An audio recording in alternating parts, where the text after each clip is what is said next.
Shumë flitet për rezistencën befasuese ushtarake të ukrainësve. Por duket pak e lënë në hije aftësia e shërbimeve sekrete të Zelenskit, apo e njohur ndryshe si SBU. Kjo sepse legjenda e KGB-s është shumë e madhe që nga koha e ish luftës së ftohtë, e pra këto 80 vitet e fundit.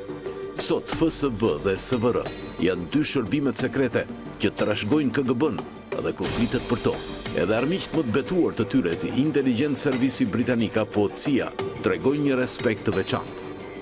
Mirë po prej 3 vitesh së luftës në Ukrainë, ka hyrë në sken shërbimi inteligjent i Kievit, SBU, që ka dëshmuar një performancë virtuoze. E para në shënjestrimin e objektivëve ushtarak dhe industrial që goditen thellë në brendësi të Rusisë me dron që futen fillimisht nga toka e më pas montohen në baza të fshehta në territorin rus, duke goditur mbi 1000 kilometra larg kufirit të Ukrainës. E dyta, organizimi i atentateve të gjeneralëve të rëndësishëm rus në kryeqytetin më të kontrolluar nga shërbimet sekrete, si dhe është Moska. Deri tani janë konfirmuar 10 gjeneral të vrarë, por numri mund të jetë edhe më i lartë. Numri i gjeneralëve të vrarë tregon se edhe numri ushtarëve rus të vrarë në luftën në Ukrainë është i lartë. General Major Igor Kirillov mbante detyrën në komandantit të mbrojtjes bërthamore kimike dhe biologjike në forcat e armatosura të Rusisë. 9 general të tjerë janë 28 shkurt 2022, General Major Andrei Sukovetsky, 8 mars 2022, General Major Vitali Gerasimov, 15 mars 2022, General Major Oleg Mityayev, 25 mars 2022, General Major Yakov Rezantsev, 30 prill 2022, General Major Vladimir Frolov, 22 maj 2022, General Major Karamat Botashev, 5 qershor 2022, General Major Roman Kutuzov, 12 qershor 2023, General Lejtnant Sergej Gorjachev, 11 korrik 2023, General Lejtnant Oleg Tsokov. Hedhja në erë e njërës prej limuzinave të blinduara të Putinit, që janë të ruajtura në garazhet e Kremlinit nga një ushtri e tërë agjentësh, është pak të thuash spektakolare. Sipas Daily Express, limuzina Aurus shpërtheu dhe u përfshi nga flakët në një rrugë të Moskës, pranë selisë së shërbimit sekret FSB. Pamjet e incidentit tregojnë se limuzina Aurus Senat e vlerësuar rreth $356.000, u mbuluar nga zjarri, i cili u përhap nga motori drejt brendësisë. Paniku që krijohet në këto raste është i nënkuptuar.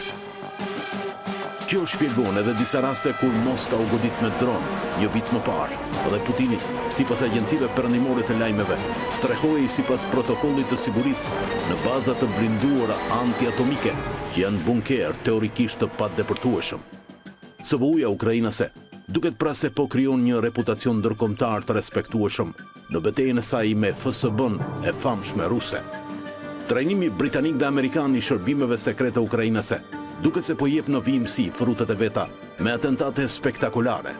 Shënjestra e tyre kryesore janë super generalet rus dhe deri edhe vetë komandanti i përgjithshëm i ushtrisë ruse, presidenti Putin.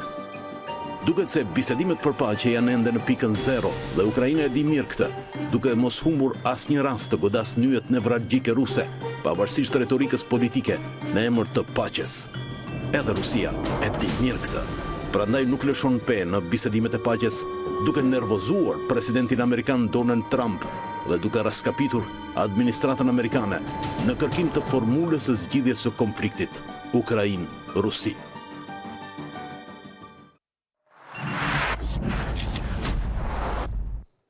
Atëherë rikthehemi në këtë minutazh geopolitik, sepse faktin të shumë ju që kërkoni një dekriptim më global, dhe këtë drejt keni për arsye sepse po flitet për një rend të ri botëror, po flitet për një luftë potenciale të tretë botërore, po flitet për një ekuilibër të ri në makron globale, e cila ndikon në lloj forme direkte apo indirekte dhe në të përditshmen e ne shqiptarëve.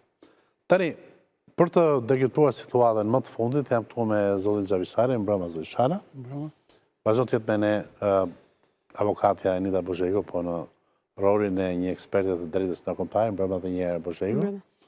Jam me zonin Kështik Spaju, mbrëma Kështik Kospane, më falë. Nuk e di pse... Ndjes. E pas nga të rënë shpesh? Jo, është lodhja e transmitimit lajm. Nuk kam se i bëj. Jo, është kërkoj ndjes Alfred Pollumi mbrëma. Një mbrëma. Pas pak do jetë lidhe me ne Misha Pumo nga Moska. Tani, Kospane, mi që ka bova me ty, po dhe aty fjallën të parit, edhe në shenjë Ka si gabim. Po mirë tani, lapsus ndodhë.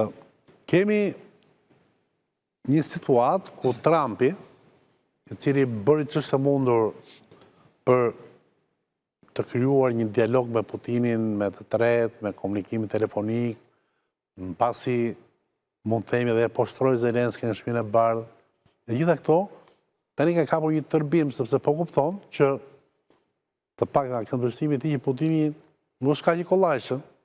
Pra, se thosh, ai do kohë, ai është në avantazh në fushë betejë dhe ndoshta mund të kemi pikpyetje fillimin e një konflikti fillimisht verbal, sa shumë fillon, Trump-Putin, ai ka kërcënuar me sanksione mbi naftën ruse mbi 50%, do ishte shumë e rëndë. Pra, mos jemi një rikthim mbrapsh të paqes Trumpiane në një konflikt Trumpian me Putinin?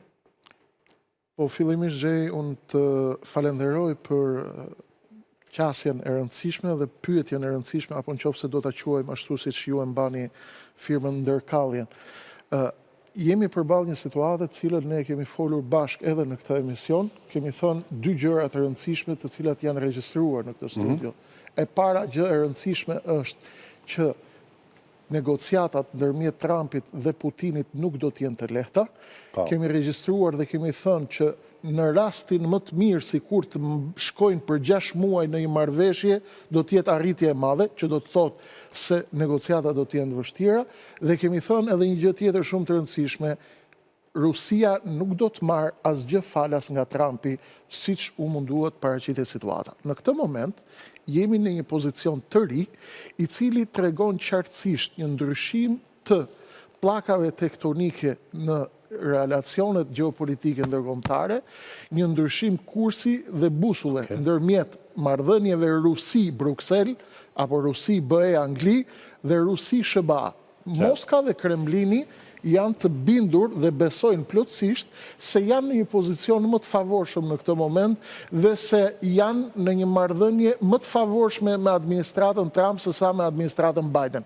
Ndërkohë, Europa nga ana e saj është në një moment jashtëzakonisht të vështirë sepse ka marrë mesazhe nga Shtetet e Bashkuara të Amerikës që është jashtë loje në këtë moment dhe këtë demonstruan qartë me diskutimet Moskë-Washington në Riyadh të Arabi Saudite dhe vazhdimi i këtyre bisedimeve, çka e lë Europën jashtë zgjidhjes për Ukrainën, e megjithatë Europa është duke bërë përpjekje që të mbajë veten e saj në lojë me dy situata. Situata afat shkurtër është të ndikojë sa të mundet në një marrëveshje të mundshme Moskë-Washington për Ukrainën, duke qenë ajo jashtë loje dhe në nivel afat gjatë, duke përpjekur që të ndërtojë një sistem mbrojtje i cili do të zëvendësoj mbulesën dhe coverin amerikan, të cilët e kanë patur bujarisht nga lufta e dytë botërore deri më sot.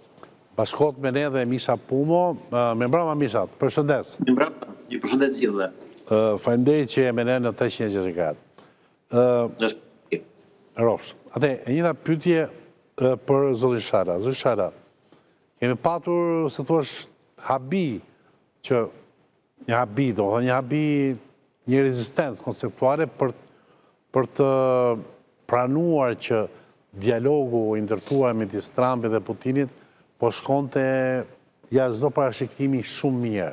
Tani befas ndërpritet. Befas kemi një stopim i cili, si thosh, e ka vënë në siklet madh dhe administratën Trump, sepse mendoj që do ecë përpara dhe Putini mezisht po priste paqen. Tani nuk e dim, do pyesë Mishën më vonë, nëse Putini fiton kohë sepse e ndjen që është mirë në terren, apo me të vërtet Trump nervozohet nga ritmi që kërkon të mbivendos apo të vendos Vladimirović Putini? Në të vërtetë, ne kemi përmend edhe në këtë studio, unë paktën kam qenë nga ata që kam besuar shumë pak rreth mundësisë që paqja do të vendoset shumë kollaj, domethënë, ose ashtu siç ishte nisur. Nëse do ta marrim që biseda telefonike që filloi që u zhvillua midis Trumpit dhe Putinit, ajo ishte mirëprit pothuajse nga gjithë opinioni në botë, sepse në fund fare synimi ishte që të jepej fund një lufte ku po ishin vrarë me mira, kishte të plagosur me mira, kishte pasoja në jetën sociale etj. Dhe nga gjitha ajo marrëveshje që u proklamuan, në fakt stafi i presidentit Trump dha në opinion se ishte arrit një marrëveshje për një armpushim një mujor, kështu diskutua. Dhe në fund fare, përveç Rusia u përpoq të afirmonte veten në raporte me Amerikën dhe atë ajo ja arriti dhe në fund u dakurcua për një ndeshje kombëtare okej. Kjo diplomacia okej, në fund vetëm kjo ndeshja okej të ngeli që nuk u rrëzua të tëra tjerat, nuk qëndruan. Marrim fazën e dytë, takimi në Riyadh.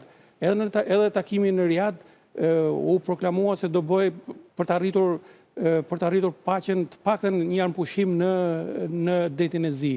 Ky armpushim i detit Zi në fakt është i interesonte të dy palëve, edhe Rusisë, edhe Ukrainës, po për mendimin tim i interesonte më tepër i interesonte Rusisë. Nëse në terren, në territor Rusia është e fuqishme, është në avantazh, në det në avantazh është Ukraina. Ukraina ka arritur që ta gozhdojë Rusinë në brigjet, sidomos në zonën lindor. Po, ta gozhdojë dhe bile kapacitetet Ukrainës për goditur anijet ruse janë akoma më të mëdha, po ata kanë qëndruar në një farë mënyrë duke majtur një pozicion në raport me edhe me anijet me Turqinë e tjerë. Të rrim pak e marrëdhënia Trump-Putin, pra do të thënë, po, është një taktike Putinit, për se kaluam ke deti Zi, kanë gjithë të rëndësishme.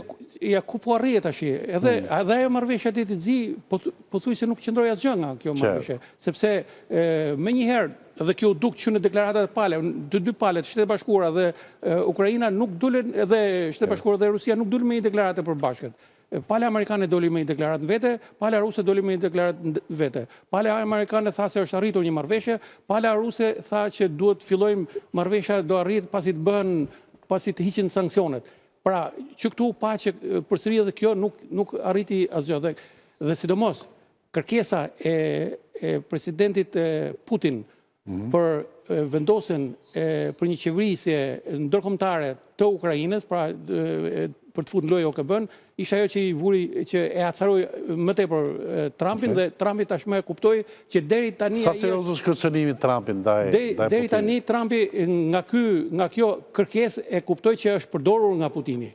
Pra, ai Putini i të gjitha bonuset që i dha Trumpi me bon sensin që ta ulin tavolinë bisedime dhe ta dytëroj për një paqe të shpejtë, ato të gjitha ato shkuan kot. Dhe në këndvështrimin tim, këto sanksione që më dohet që mund vendosen pas një muaj nëse Putini nuk reflektohet, nëse nuk pranon të ulet në tavolinë e bisedimeve, ato janë sanksione shumë serioze në fakt nëse do vendosen, janë edhe në palët e treta që ndodh për herë parë kjo, është përdorur për Iranin, pas Trumpi parë përdori për Iranin, por unë mendoj që kjo është me efekte shumë të vashta. Këto lloj sanksione japin efekte, pra Rusia është përgatitur. Rusia ka punuar, kemi përmendur edhe këtu në studio, që do të synojë të arrijë synimet e saj, dhe ajo nuk do të thotë asnjëherë jo për bisedime, por që do t'i zvarrisi bisedime. Zoti Pumo, edhe një herë me mbroma nga Moska, bëri shumë përshtypje dhe qarkulloi shumë në mediat perëndimore. Do shta e kanë dhe me likësia ata, kuj djetë, po. Kjo hedhja nera asaj njërës nga makinave të parkut të presidentit Putin. Tani në Rusi kjo ka kaluar si lajm apo është një fake news, si interpretohet? Jo, nuk është fake news për faktin që ka shpërthyer një makinë Aurus dhe Në Rusi, në Moskë, të paktën qarkullojnë mbi 100 ca makina të tilla dhe dëmtimi i Putinit nga kjo makinë është aq sa u dëmtua Elon Musku nga shpërthimi në Las Vegas i Teslës. Pra ishte një aurus që nuk kishte lidhje me parkun e makinave të presidentit rus.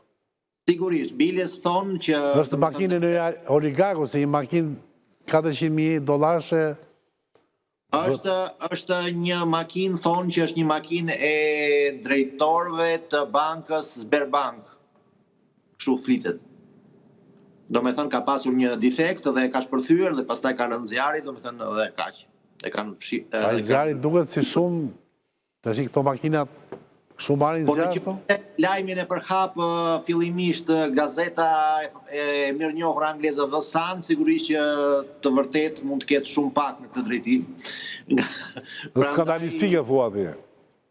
Po pamjet nga dole. Ata kur ecin në Moskë, Putini me koracatën e vet, është një ushtri e tërë që shoqëron, është e pamundshme t'i afrohesh. E kam parë vazhdimisht kur kalon në qendër të Moskës, rruga kthehet në shkretir, pra nuk ka shanse për të bërë veprime të ndryshme terroristike ndaj tij. Pra do më thënë, nuk depërtojnë dot Ukraina si deri aty. Do t'i betet një ëndër, këtë gjë, që ta gërvistin pak. Po mund t'i gërvishin në një xham, në një gjë, po është e vështirë shumë. Ne kuptova. Nëse unë pandaj të pyetët sepse në fakt duhet ta bëja temë se është më bombastike kjo, ndoshta edhe për kujdes, sepse qarkulloi në gjithë mediat e botës që për të treguar që Ukraina pavarësisht shërbimit vetë sekret është i gjallë, nuk është një shërbim i vdekur. Duke llogaritur dhe gjithë ato atentate që janë bërë në Moskë dhe somos shënjestrimi i goditjeve me dron. Okej. Të ta gjëroj pyetjen dhe në studio. Zoti Pllumbi, çfarë mendoni për këtë? Për këtë incidentin e fundit. Për të dyja bashkë, do ta bëjmë çik më interaktive, më dinamike, po. Ne fillojmë nga incidenti, pse? Do me thënë, incidenti mund, siç e shpjegoi dhe zotria që është më afër, Elon dai pak a shumë të njëjtin mendim, se nuk është e lehtë që t'i ofrohesh Putinit, pavarësisht se asgjë nuk është e pamundur, unë po e them, dhe theksoj, asgjë nuk është e pamundur. Çu thonë edhe për Kedin dhe Shket, po. Është e vërtet dhe që disa goditje Ukraina i ka bërë në Moskë, por në këto kushte luftet dihet që siguria e Putinit do t'jetë shumë e shumë herë më e madhe dhe duhet t'jetë dhe dëruhet. Pra nuk i beson se është një fake news. Duke pas parasysh se është vetëm një makinë e cila ka shpërthyer, nuk shoh ne i gjao që me i besu se mund ketë qenë diçka e parapregaditur. Makina ka qenë në parkim, thonë tani se nuk mund të kërkoj zë misha këto, se është Moskë, po. Dhe e që më tepër që ka qenë edhe në parkim. Makina ka qenë në parkur, të thoshim diku në parkur delegacioneve, që i përdorte kështu, ka qenë aty, dhe bëm, që një incident, ka pasur një kështu, një derdhje vaj, një kështu, se si që ndodhe. Osmani, keni informacion për këtë? Ja. Jo, nuk kam informacione të interesante përveç asaj që duket. Pra, është qartësisht një tentativë për të përcjellë mesazhe. Si e dyshon që është një gjë e bërë, apo është një gjë aksident? Jo, unë mendoj që është e bërë. Është e bërë për të përcjellë mesazhe në Moskë që nuk duhet rini qetë, për të treguar dhe për të përcjellë mesazhe të një superioriteti të shërbimeve sekrete, të cilat synojnë të destabilizojnë qoftë Putinin, qoftë dhe shërbimet e tij. Është mesazh për Kremlinin që shiko ju do t'jeni vazhdimisht të targetuar, ka mesazhe që shërbimet sekrete nuk i keni gjitha në kontroll, ka mesazhe që Moskën nuk i keni gjitha në kontroll, pra janë mesazhe të cilat ndodhin në gjendje lufte, ndodhin, por nuk ka asnjë diskutim se kanë goditur edhe afërsitë Kremlinit. Po, ne kemi atë dronin e famshëm. Dronin e famshëm që erdhi shumë pra, shkoi shumë pra Putinit. Pra, duhet të jemi të përgatitur për gjitha situatat, është mesazhi, dhe janë mëse normale në një klim si kjo, pavarësisht se palët njëra palë e hiperbolizon dhe pala tjetër ignoron në mënyrë totale, sepse kjo është detyra e secilës palë. Dakor. Jo, megjithatë jo, nuk e kam mohuar krejtësisht, kanë thënë që vërtet, sepse ajo ka patur një shpërthim spektakular dhe makina ka qenë edhe identifikuar. Jo, ju referova asaj që deklaroi ftuar juaj nga Moska. Po pra për Aurus një ka shpërthyer. Qartë. Po më thoni që s'ishte Aurus, ka qenë një Ford Fiesta. Okej. Nesëm. thjesht hapa këtë parentesë. Erida, si gjykon raportet Trump-Putin, si analizon? Do thënë, do kemi një kthim mbrapa, nga pranvera do kthehemi ndimra, apo nga pranvera do vi vera? Unë them që në fund do vi vera, por këto janë ato fazat e parashikuara të diplomacisë, sepse ajo dashuri aq e madhe me ato shumë lëvdata që treguan me njëri tjetrin, ishte më shumë për të krijuar atë që është ekuilibri.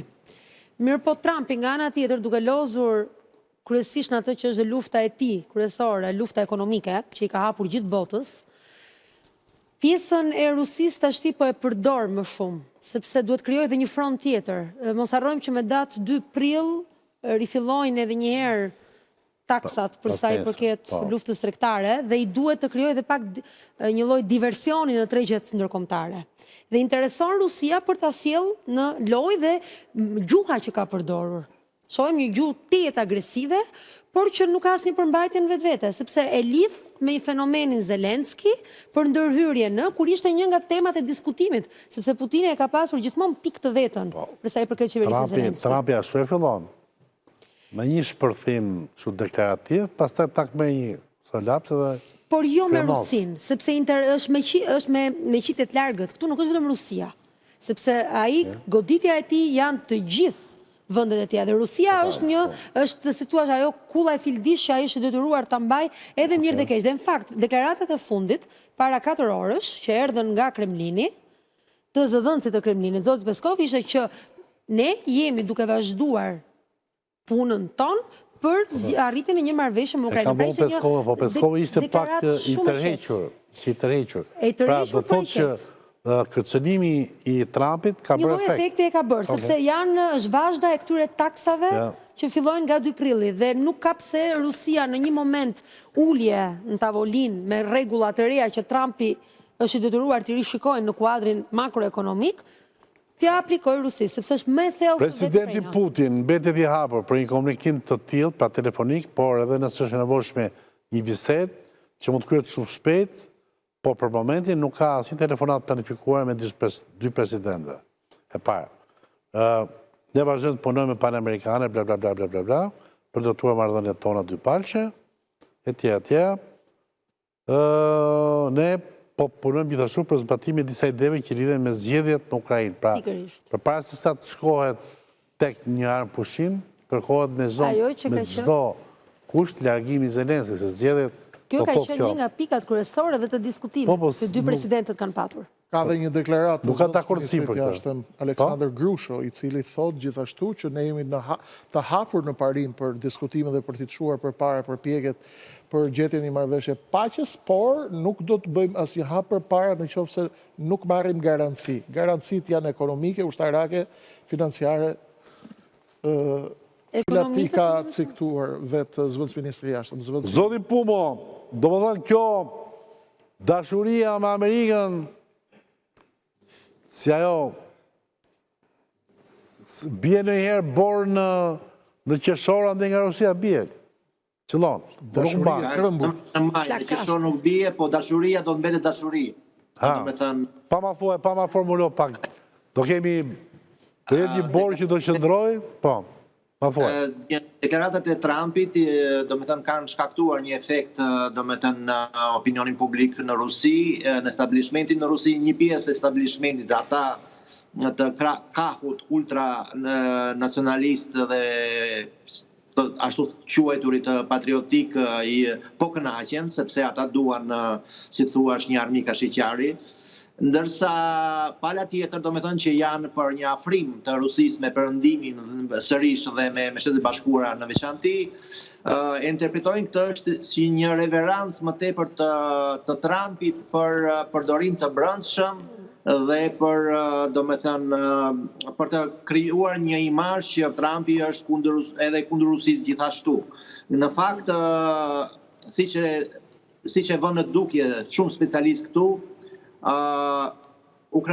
tema e Ukrainës për Trumpin është një 10% të gjitha, le të themi, atij grumbulli të madh problemesh që mund të shqyrtohen, të diskutohen, të realizohen dhe biles paralelisht me këtë po sot ka pasur deklaratë të forta për avancimin, tashmë të avancimit të bisedimeve për shfrytëzimin e materialeve toksore ruse nga së bashku me firmat amerikane. Pra tokat e radha që ju thonë, tokat e radha, po zhvillohen bisedimet për zhvillimin ekonomike.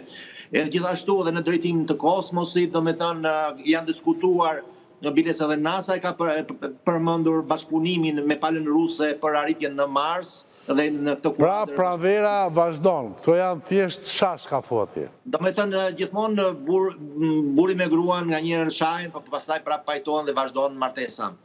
Kemi martes. Kemi martes. Unë thënë që martes. është martes. Nuk është asë, ka kalu direkt nga fejesa, nga njoja në fejes martes. Martes e vështirë, por do t'ja arri të qëndrojnë gjatë kohës. Dhe i koka të shkurtër të kalosh martes, onë dhe është një janë me bashkjetes, po marrin vesh huqet e njëri tjetrit në duket. Janë duke. Edhe kjo, edhe kjo. Tëri, duke qënë se zoti Plumë ju jeni dukshëm një mbështetës si Trumpit. Kjo martesa me Putinin, me ndonë që do jetë kështu, do jetë e bekume, apo është... është martes për interes, do me thënë. Martes për letra. Për interes. Për minjera në të rast. Dakor më dakor, se do këthejmi ka jo që thoshte dikur Frederik Engels, si që martesa është i konvencion borgjes. është i marveshje borgjeze. Bire ishte për dashurin e lira i shkede, po mjek ishte. Plume. Trumpi është njëri konkret i suksesshëm. Kjo është një fakt që Trumpi nuk bën marrëveshje të dobët me askan. Trumpi nuk mund përdoret prej askujt. Mediat liberale tani duhet të thonë një fjalë se Trumpi ju kundërvu edhe Putinit, kur Putinin ngriti një argument jo ligjor dhe një argument për të dobësuar pozitën e Zelenskit, pra për të mos të njohur legitimitetin e Zelenskit, duke thënë që edhe marrëveshjen e Minskut e shkeli perëndimi bashkë me Ukrainën, pra nuk e pranun që Ukraina nuk do të futet në NATO, dhe këtë herë Trumpi nuk e pranoi propozimin e Putinit, por unë besoj se me ato që Trumpi tha, a i bë dhe vepra konkrete, duke vendosur tarifat e dëmton ekonomikisht Rusin, edhe luftën e ftoftë, se ne duhet kthehemi edhe tek historia në diplomaci dhe në politikë jashtme, e fitoi sepse dobësoi Rusin ekonomikisht Amerika. Pra Rusia e di këtë gjë shumë mirë, se nëse do vazhdojnë të mos shkojnë përpara me sukses drejt paqes, do të ketë tarifa shumë të forta, si që deklaroi Trumpi, dhe këto tarifa e dëmtojnë edhe më shumë ekonominë ruse. Tarifat e morën vesh në këtë kjo, mos shkon, mos i qonë armë më te për Ukrajinës, i këtu është problemit, sa i thotë, paska Putin e paska me të futme, për flasë shumë popullorë që, atë një sekundë, se ndallu bek se ka hendek, atë unë kam tërper gjithë ndimat masive që kishte miratuar presidentin më pashën Biden, unë i rikëthejnë fuqizimit të Ukrajinës, më armë edhe më forta, dhe kryoj balansat në fushën e luftime, dhe unë i them Rusisë, si do, me mirë apo... Mos harrojmë se kjo luft deri tash Moskës dhe Rusis i ka kushtu 450 bilion. Pra edhe në këto moment bilion dollar desha. Dhe në këtë kontekst, tarifat do të dobësojnë edhe më shumë ekonomikisht, dhe kjo është ajo që do të detyrojnë Moskën shumë shpejt dhe Putinin që të vazhdojnë një linjë me Trumpi. Përveç kësaj ti kthejnë edhe këtyre teorive që ju keni qef, ndoshta është dhe loje Trumpi që ti fusin në bluff mediat liberale, se deri tash të gjithë Trumpi me Putinin, pralla e madhe, dhe tash ndoshta Trumpi ban si fort, me pa që thonë liberal. Po liberal s'kan thonë asgjë të mirë për Trumpin, pavarësisht se tregoj fort. Kështu që ata janë të kujdesshëm propagandën e tyre. Zojshane, një replikë dhe karem publicitet, po se do vazhdojmë akoma. Në këndvështrimin tim nuk ka rrugë tjetër zhej për ta detyruar Putinin të ulet në tavolinën serioze të bisedime, jo në tavolinën e rrem, për paqe, përveç asaj që thatë ju, pra që krahas sanksioneve të përdoret edhe ndihma ushtarake për trupat ukrainase në front. Vetëm kjo do ta detyroj presidentit Putin që ta kërkoj. Zëshare, jeni shumë informuar dhe përkojnë ndihmë nga informacioni që ju keni. Dhe te Osmani kanë vërre këta. Po vazhdojnë ndihma ndërkohë apo e ndërprerë? Se s'po marrin vesh, u bë një... Jo, u rikthyen. Inteligjenca ka vazhduar, ndihmat ushtarake ka gjendje. Ka dhe për 1 muaj, 2 muaj? Po, ka, ndërkohë që besoj se vazhdojnë edhe këto të Europës. Europa është tjetër? Ndihmat nuk janë ndërprerë. Po flasim për amerikanët. E rëndësishme është që vazhdojnë ndihma e inteligjencës, domethënë kjo është shumë e rëndësishme dhe edhe satelitëve këtyre. Po, pikërisht, të dhënat e inteligjencës në tërësi vazhdon ndihma dhe ata bëjnë godacjen objektive, plus asaj që tashmë Ukraina po fillon të heci me këmbë të veta.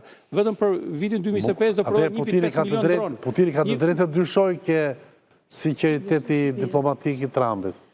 Putini nuk është se po dyshon ke sinqeriteti i Trumpit nuk mund dyshoj askush sepse Trumpi i ka dhënë paradhënie shumë gjëra Putinit, që Putini as nuk i ndronte të merrte në tavolinën e bisedimeve. Ja dha të tërë ato edhe ka ngel pak gjëra, pak letra në dorë ka Trumpi për ta detyruar të ulet. Dhe Putini e ka kategorike këtë që nëse ai nuk do ndihet super i fituar, pra bile ka dhëna, ka analiza që mendojnë që ai do të synoj ta shtyjë sa më tepër këtë armëpushim në mënyrë që ai të avancoj, të kushtoj toka tjera. Pra që ta forcoj pozitën në tavolinën e bisedimit dhe nëse mbetemi te sanksionet ekonomike të Shtetit Bashkuar të Amerikës, këto ai i arrin pa problem. Sanksionet ekonomike tek Rusia japin efekt mas 6 muaj mas 1 viti. Dakor. Dhe unë do të kaloj publicitet, po përpara se kaloj publicitet, nga që ju që na ndiqni doni të dëgjoni gjërat kur liderët e mëdhenj të globit i thonë me gojën e tyre, kemi një sinkron, kemi shkëputur një sinkron konkret që mos dyshoj një që po spekulojmë mbi këtë lloj përplasjet Putinit, Trumpit me Putinin, të lutem 8, publicitet dhe kthehemi për minutat e fundit.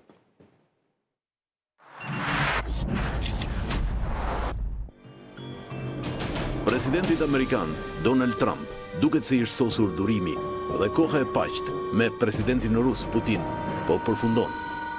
Të dielën në mëngjes gjatë një interviste telefonike për NBC News, sqaroi se ishte zemëruar me Putinin dhe kërcënoi se mund të vendos tarifa shtesë për naftën nëse presidenti rus nuk bashkëpunon në negociatat që po zhvillohen për të përfunduar luftën me Ukrainën.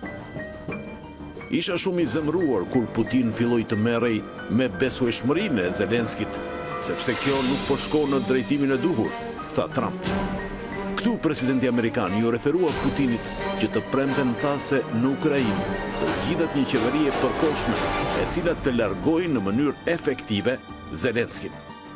Presidenti i SBA-s paralajmëroi se nëse përpjekjet për të arritur një marrëveshje dështojnë, përgjigjja e Shteteve të Bashkuara mund të rezultojë në rritje tarifash. Nëse Rusia dhe unë nuk arrim një marrëveshje për të ndaluar gjakderdhjen në Ukrainë, dhe nëse mendoj se është faji i Rusisë, që ndoshta edhe nuk është, por nëse unë mendoj se është faji i Rusisë, unë do të vendos tarifa dytësore për naftën dhe gjithë naftën që del nga Rusia, theksoi Trump.